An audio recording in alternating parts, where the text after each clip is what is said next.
Salut! Bienvenue sur cette 5e vidéo. Ici, on va regarder ce qu'est le produit scalaire de deux vecteurs. Jusqu'à maintenant, on a vu comment additionner des vecteurs entre eux et comment multiplier un nombre.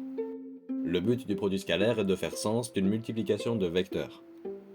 Voici la définition. Le produit scalaire de deux vecteurs A et B est égal au produit de la longueur de chacun multiplié au cosinus de l'angle qui va du vecteur A au vecteur B. La méthode pour calculer la valeur absolue ou la longueur d'un vecteur est rappelée à l'astuce numéro 8.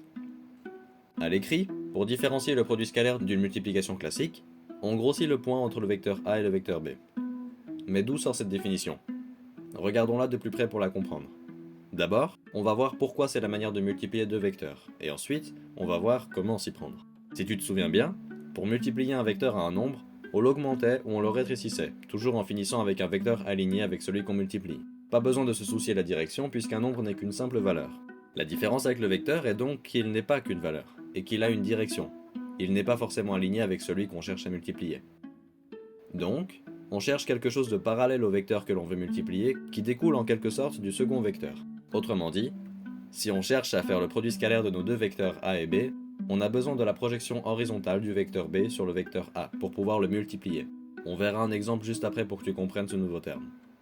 En gros, si on veut multiplier un vecteur, il faut toujours le faire avec quelque chose qui ne représente qu'une valeur, un nombre en l'occurrence, et donc qu'on peut utiliser facilement.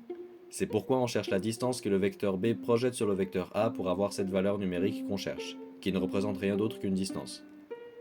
Regardons vite un exemple pour comprendre tous ces éléments. Prenons un jeune arbre à midi. Il y a une source lumineuse verticale, le soleil en l'occurrence, et un objet qui fait de l'ombre, le jeune arbre. Je dis jeune car dès qu'il y a de la bise, il cède face à elle et se courbe. Regardons son ombre au sol. Elle est déterminée par le degré d'inclinaison de l'arbre et de sa taille. Plus l'arbre est courbé, plus l'ombre qu'il projette au sol est grande. Si le vent est trop fort, cet arbre ne tiendra pas, alors sa projection horizontale, ou la projection de son ombre, sera maximale. Le jeune arbre représentait le vecteur B, et le sol représentait le vecteur A. Si on voulait faire le produit scalaire du vecteur A et du vecteur B, il aurait fallu multiplier le vecteur A à l'ombre que faisait le vecteur B, ou l'arbre si tu préfères, sur le vecteur A. De cette manière, on a un segment parfaitement aligné avec le vecteur A, autrement dit un nombre. Le résultat sera un vecteur, plus long, plus court ou égal au vecteur A, toujours aligné avec le vecteur A. Mais pourquoi est-ce qu'on passe de 2 à 3 termes? D'où sort ce cosinus? Avant de continuer, on va s'assurer que tu es à l'aise avec le cercle trigonométrique et le cosinus, qui d'ailleurs utilise le même concept de projection horizontale. On a ici le cercle trigonométrique.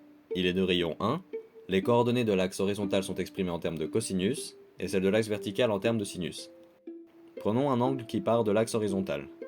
Pour voir la valeur du cosinus, il faut regarder la projection horizontale du bout de la ligne, là où elle touche le cercle. Pour plus de clarté, on va ajouter une source lumineuse verticale. La surface ombrée sous la ligne est donc sa projection horizontale. Lorsque l'angle vaut 0 degré, son cosinus vaut 1. Si maintenant on augmente l'angle, on voit que la projection horizontale diminue jusqu'à ce qu'elle soit égale à 0 quand l'angle vaut 90 degrés. S'il augmente encore, la projection horizontale a de nouveau une valeur, mais négative cette fois. À 180 degrés, elle vaut moins 1. Si l'angle augmente encore, il n'y a plus de surface ombrée. Donc le cosinus de 270 degrés vaut 0.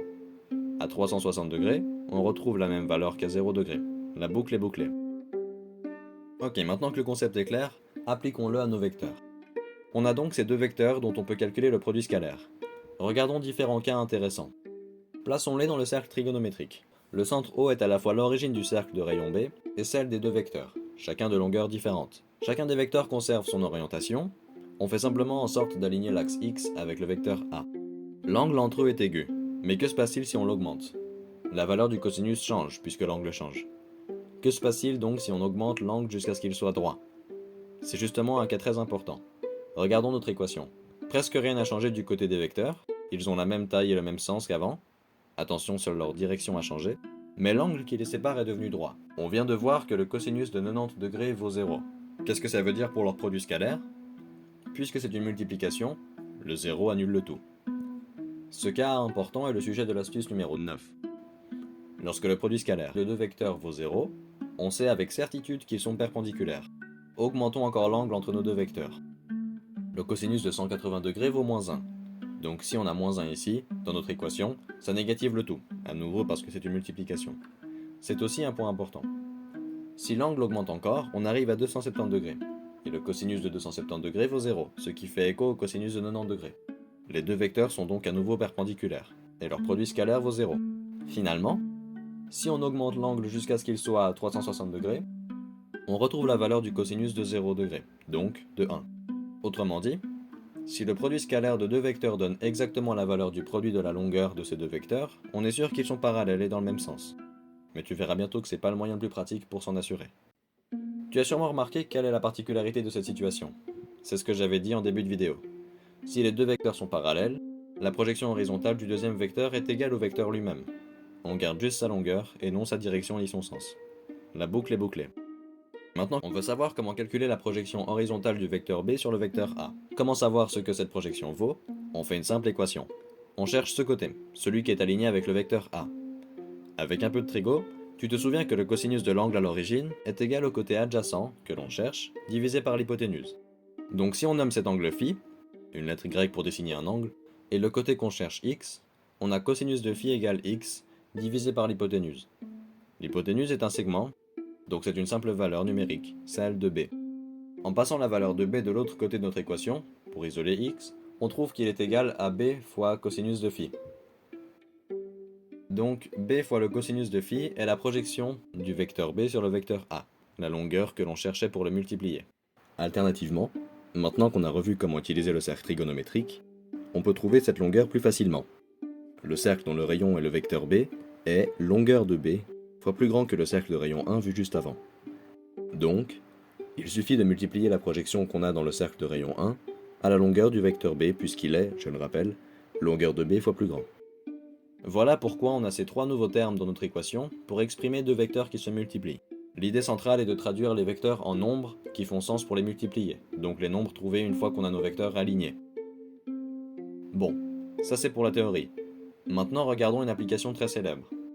Tu connais normalement le théorème de Pythagore, qui définit la relation entre les trois côtés d'un triangle rectangle.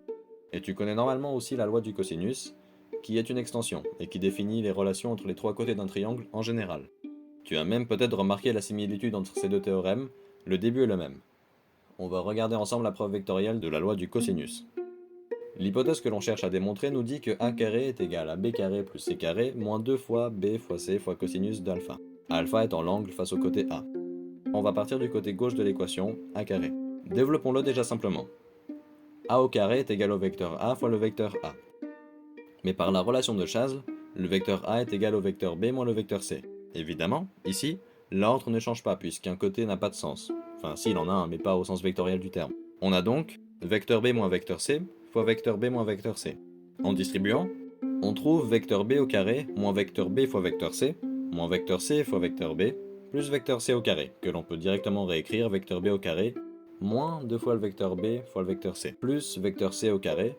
Cette étape est uniquement possible grâce à la bilinéarité du produit scalaire.